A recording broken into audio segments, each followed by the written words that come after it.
All right, class, settle down, settle down. Timmy, please sit down. Hey, Amy, phones away, phones away. Dakota, you're a girly boy. Settle down, class. All right, everyone is settled down, pencils out. In today's lesson, we are discussing supply and demand. Supply and demand is a divine law that came out of the sky. It's irrefutable. And it's basically about two things. On one hand, it's supply. Supply is the quantity of a good or a service. On the other hand is demand. How much people want that good or service. Now, what God says is that when supply is up, there's lots of something, demand for it will be low because the value of that good or service is seen to be not that high because there's a lot of it. On the other hand, when supply is low, demand is high because there's scarcity. People want what they can't have, and when there's less of something, it's seen to have more value. Any questions from the class? Dakota, put your hand down. I want to talk to you. Anyone else? Great. There are no exceptions to this law because, as I said, the laws of supply and demand are divine. No, they're not man-made, Dakota. Sit the fuck down. I will be calling your parents.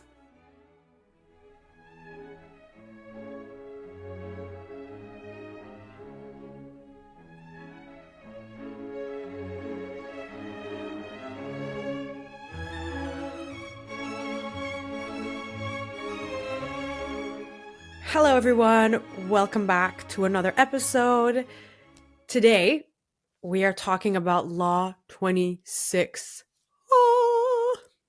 Let him starve and use your absence strategically. So this law is about the art of strategic absence. Before we got into the episode, I have a really big announcement to make. No, I'm not pregnant. Don't ever freaking think that. My announcement is that I'm writing a book. Oh my god, I'm so fucking excited. So I have been working quietly on a book for the last 4 or 5 months, and it's going to be the first 20 girly laws of power. And there's been a few of you who've messaged me over the course of the last few months saying, you should write a book, or do you have a book, or shut up and write a book. And I was like, you know what? I'm going to write a book. And I feel like it's going to be really useful because you can actually go back and refer to these laws. You can highlight, you can take notes in the margin. You have a physical book to hold in your hands. So I'm really, really, really excited. As I've been writing the book, I've been updating the content. I've been updating some examples. I've taken some things out. I've added some things. So I've been revising it along the way and making it better. So it doesn't look exactly like what you've been hearing on my podcast. It's a better version of the girly laws you've heard so far. So I'm really, really excited. I'm not finished writing it yet. I'm like 70% done. And like everything else I do, I'm doing it all on my own. So I'm going to be self-publishing it. It will be on Amazon. I know Amazon is the enemy, but what's a girl to do when she's publishing a book on her own, you know? So I'm really, really, really excited. And I will be sharing my journey of finishing up the book and getting everything ready. I'll be sharing that with you on Instagram. I'll give you baddies weekly updates as well on my episodes. And yeah, I'll have a pre-order link when it's ready. And I just wanted to let you know, I'm so excited. I hope you're excited too. I did this because so many of you have been asking me, and I feel like it's going to be super useful. Oh my god, oh my god, oh my god. I can't believe it. I'm writing a book. 12-year-old me will be so excited. She will be so happy right now. Oh my god. Okay. I need to breathe. We'll be back in a second. Hey baddies, it's Editing Neeki. I'm trying out this new thing where I'm putting all the ad breaks together at one point instead of spreading them out throughout the episode. So fast forward like 3 minutes, I think. I'm not sure how long they are, but I'm assuming it's about 3 minutes. For pretty much all of recent human history, women have been forced to give themselves fully, to give their health, their time, their energy, their labor, their bodies, their youth. They've been forced to give themselves in exchange for basic necessities.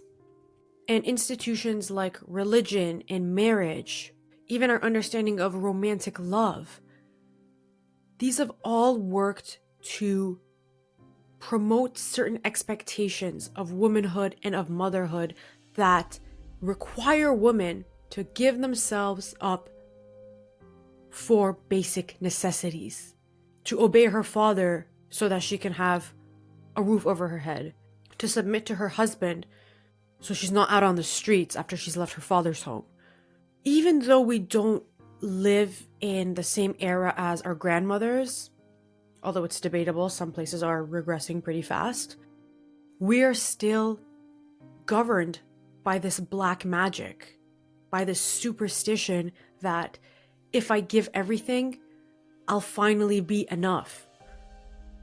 Because so many expectations placed on women, on mothers, on sisters, on daughters, on girlfriends tell us that if we don't give ourselves fully and if we are not always there for those people, then we have failed.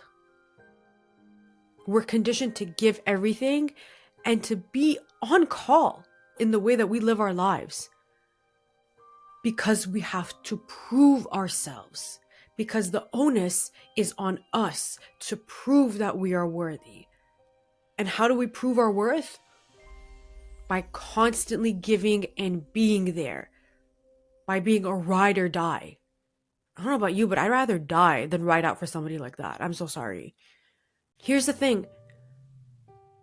Society and the patriarchy feeds on exhausting women.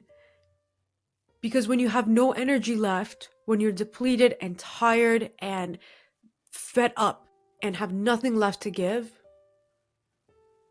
then you're not going to resist. And that's the problem. A lot of women are taken for granted by their husbands, by their boyfriends, by their family, by their friends, because they're always present. I'll say it again. A lot of women are taken for granted because they're always present. And all of this rhetoric and these expectations about how we have to prove ourselves and prove our worth actually distracts us from the fact that as women, our presence is the most powerful form of giving. Because you're giving your energy. You're giving a finite resource. You're giving something that could have been used for yourself. So by the God-given laws of supply and demand, your energy is extremely valuable. But through your constant presence, by always being there, by always being on call, you make people disrespect you. Because you make your energy seem like an unlimited resource, which by the God-given laws of supply and demand, make it look like it has a lower value. Because the more people see you, the less they notice you. There's no such thing as getting something for nothing. You're always giving something. You're always giving something. And if you can't pinpoint what you're giving, it's because you're probably giving with your energy, which is the most valuable thing you can be giving. Money comes and goes, material things come and go, but your energy, once that's depleted, once you've wasted time on somebody, that's gone. It's done. You can never get that back. You can't get your youth back. You can't get back the years you spent with another person who didn't appreciate you and took you for granted. So the more people see you, the less they notice you.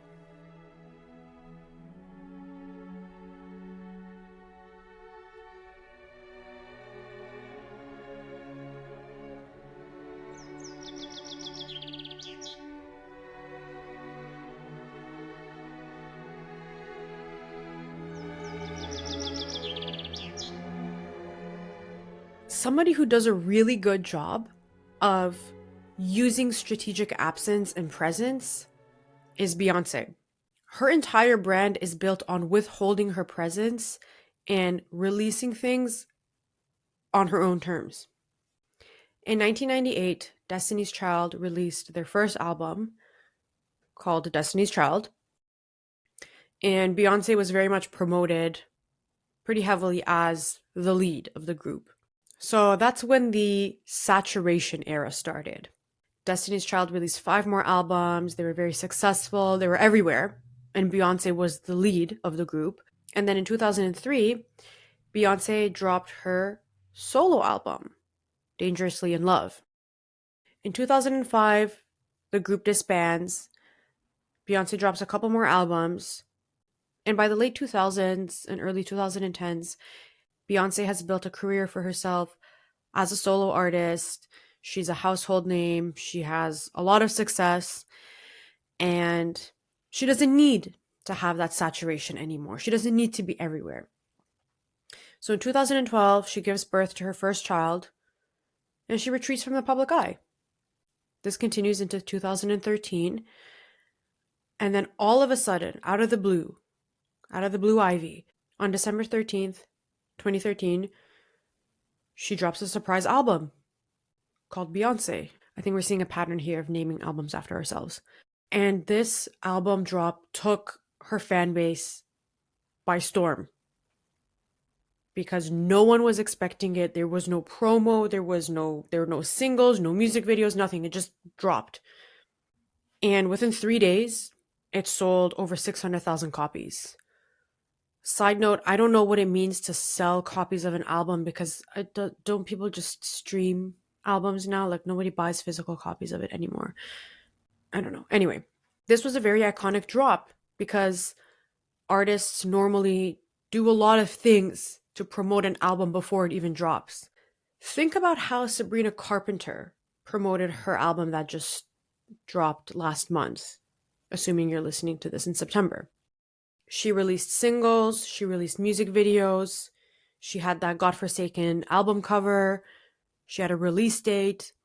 So there's a lot of hype and promo that goes into the build-up before an album drops.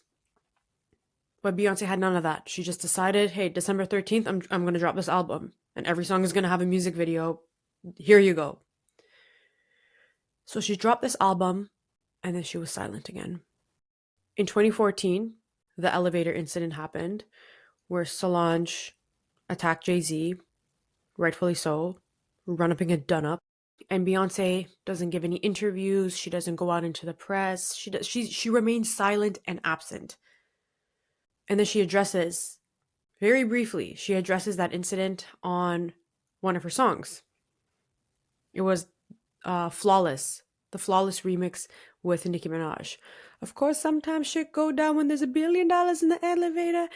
Goddamn. So that was 2016, the Lemonade era. In 2017, she cancels her Coachella performance because she was pregnant with twins. She performs in 2018. And then the next few years, she's strategically absent again. She drops that Netflix documentary in 2019 about her Coachella performance. In 2022, she posts a cryptic message on her website. And then a few days later, she drops her album Renaissance. And then she kicks off her Renaissance World Tour shortly thereafter. But again, no interviews, very few public appearances, no big promotions, none of that. So she mixes up her absence with little Easter eggs or cryptic messages that keeps her fans guessing and lets people sort of be on the edge of their seat. As a side note, I hope you baddies notice the Easter eggs that I post before my episodes drop on my Instagram. Anyway, now we're in 2024, and Beyonce drops the country album that no one asked for, Cowboy Carter. And this one was a little bit different. So she did a little bit of promo. She announced during a Super Bowl commercial that she was going to drop some new music. She released a couple of singles and posted some teasers and information on Instagram. And Beyonce really shows us the power of using your absence to build suspense, anticipation, excitement, But more than anything, she uses absence to build respect. Not just with her album drops, but also with controversies that happen, like the elevator incident, like Jay-Z cheating. She doesn't just go out and talk to the press or post something on social media. She lets the absence do the talking for her. She lets people fill in the gaps if they want. She'll address something in her music, and that's it. She's not like Cardi B. I feel like I pick on Cardi B a lot in my examples, but she's such a good example of a lot of things that you shouldn't do because Cardi B has a little bit of a temper. And so, with a lot of the Offset cheating scandals, for example, she was very quick to go on social media and antagonize people and just run her mouth. I'm like, girl, you were in the right because your man chat on you. You don't need to be fighting your fans. But then by doing something like that, then you shift the attention and the narrative onto you. Now you look like the quote unquote crazy girlfriend. And as we know with a lot of these stupid made up labels, the crazy girlfriend or the psycho ex is basically somebody who was just abused and manipulated and treated badly by her partner. So all that to say, absence is an art and it's something that we all need to get better at. So let's talk about how to get better at it.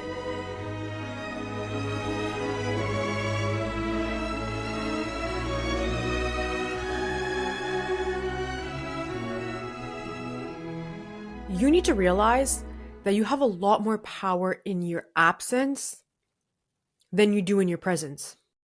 Especially now that everyone has the attention span of a goldfish and people are addicted to social media and they constantly need a hit of dopamine. You being there constantly is not going to do you any favors. Because everyone thinks that the grass is always greener on the other side. But people think that because of a lack of information. It's the same thing as having a crush on someone. A crush is just a lack of information. But because as women, we're so conditioned to think that we have to be there all the time, we have to give ourselves fully. And a lot of institutions are based on women giving everything for the absolute bare minimum, which can also be taken away from them in the snap of a finger. We forget that absence carries so much power. You don't need to be constantly texting him. You don't need to text him long paragraphs. You don't need to do any of that sort of stuff because your absence is more powerful than your presence, especially with men and dating. When you're constantly there, anytime he calls, anytime he texts, anytime he asks you to go out, and you're always like, yes, I'm there, you're on call. If you are on call, then you are doing something wrong. You should not be on call unless you're being paid by your employer to be on call. Why are you on call for a man? You know who's on call? Booty calls. Are you a booty call? No. Dakota, sit down. I'm going to be calling your parents tonight. You might notice now that we're approaching fall. A lot of couples are going to be posting photos of them doing their fall photo shoots and having that Christian girl autumn aesthetic. The untrained eye might look at those photos on Instagram and think, oh, they're such a happy couple. Wow, I wish I had that. But to the trained eye, to the girly who knows how to read between the lines, you know that any of those couples who be posting those fall photo shoots have their relationship in shambles. Because people want what they can't have. We all think that the grass is greener, but that's just because we are ignoramuses. So what we have to do to master the art of strategic absence is we have to understand that there's some things that are better handled by not handling them at all, by pulling away and letting the other person sit with their actions or fill in the gaps. For example, if someone disrespects you, are you going to send long paragraphs and voice notes about, oh my God, why did you do this? I just think it's funny how. No, you pull away. You pull away.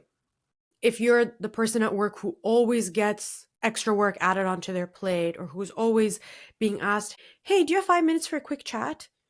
hey, can I ask you to do something for me really quickly? And it ends up taking you like 3 days. It's time to pull away. It's time to set boundaries, learn how to say no, so that when somebody asks for your help or comes to you thinking that they can rely on you and finding out that they can't, and then having to get somebody else to do the work who might not do as good a job as you, or maybe they have to do it on their own. It's through those moments of you saying no, of you not being there, that people realize what they had. And there's so many sayings about this. Absence makes the heart grow fonder. Familiarity breeds contempt. You don't know what you have until it's gone. Blah, blah, blah. These are all rooted in the fact that people respond to absence more than they respond to presence, especially the boys. Okay? Not the girly boys like Dakota. Hey, Dakota, sit down. Not the girly boys, but the boily boys.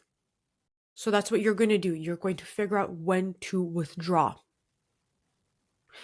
And a lot of the time, all you have to do is trust your gut instinct, because as soon as your gut tells you, screw you guys, I'm going home, then you're like, okay, it's time to pull back a little bit.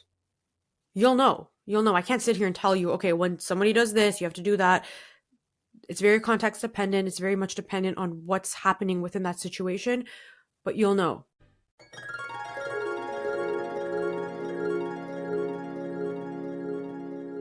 The other thing you want to do is to create some fantasy and mystery. Because people think the grass is always greener, and because people want what they can't have, fantasy is a really powerful tool to lure people towards you. Okay? Like I've said before, we live in this gray, hellish world where most people, through socialization and conformity, get painted over with a gray brush. My job as a philosopher is to help you get that color back, because we're all colorful at our core. And the thing is, most people, like 99% of people, are living in grayscale. And everyone has a sense that they're missing something in their lives, that they are incomplete, that they're waiting for something to happen, that they're waiting for some color to come in. If you can be that color, oh my God, you have so much power. You have so much power. Because you're not like other girls. I'm not like everyone else. But it's true. Creating a fantasy, and the thing is, the way you create a fantasy is not by pretending to be somebody else or building up this huge grand persona. It's none of that. Fantasy is just a lack of information. That's it. Fantasy is just them not having enough information, and so they fill in the gaps with their imagination. You can use suggestion, which I've talked about in a previous law. You can use little hints. You can use very basic things, because remember, you're dealing with men, so it doesn't have to be that complicated. For example, let's say your boyfriend calls you at night. Run some bath water in the background and tell him that you can only talk for a few minutes because you're about to go take a bath. That's all you need to say. And then let his imagination fill in all the blanks for you. Because guess what's going to happen after he hangs up the phone? So it's all about flipping the script and occupying their mental energy. That's what you're doing. Because instead of having the world tell us that we need to be on call and we need to give ourselves all the time, we need to be there 24/7 for anybody who's in our lives, we need to be the ride or die girlfriend, we need to be the person who sacrifices everything, all that garbage is just propaganda. It's all propaganda. Because when the revolution comes, you're going to realize that it's the people who withheld their presence and their energy and only gave it when it was deserved. Those are the people who win. I remember at my corporate job, it was always the same people who would get overworked and abused all the time. It was always the same people.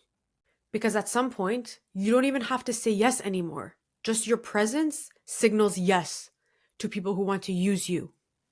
And people are under this misguided, stupid assumption that if they work the hardest, if they never take vacation, if they're always there, they're the first person in the office and the last one to leave, that they're going to be more appreciated, that they're going to be celebrated, they're going to be employee of the month.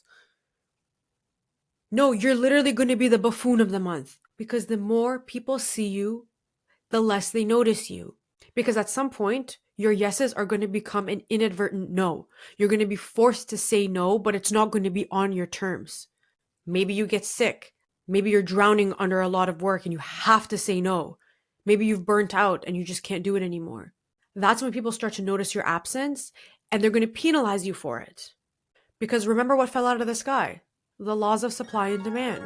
So we think that something that isn't constantly there, that doesn't have an endless supply, that's limited and scarce, is more valuable. So be scarce with your energy. It's the most valuable thing you can give to anybody. And most people are energy vultures and they have their little antennas and they're going to sense that you're somebody who doesn't know when to retreat or when to say no. And they're going to prey off of that. So learn to use supply and demand to your advantage. And you've probably seen people go completely feral for limited edition drops or for things that are super hyped up because there's a limited quantity of them. And that's just because of an artificial scarcity. Just like the scarcity mindset I talked about before, this is kind of a way of using that in a sense and making your presence scarce to increase its value. Its perceived value, because its inherent value is already priceless. So the key, the hack is in knowing when to say no, knowing when to retreat, doing it on your own terms and controlling the narrative so that you never give more of your energy than is warranted.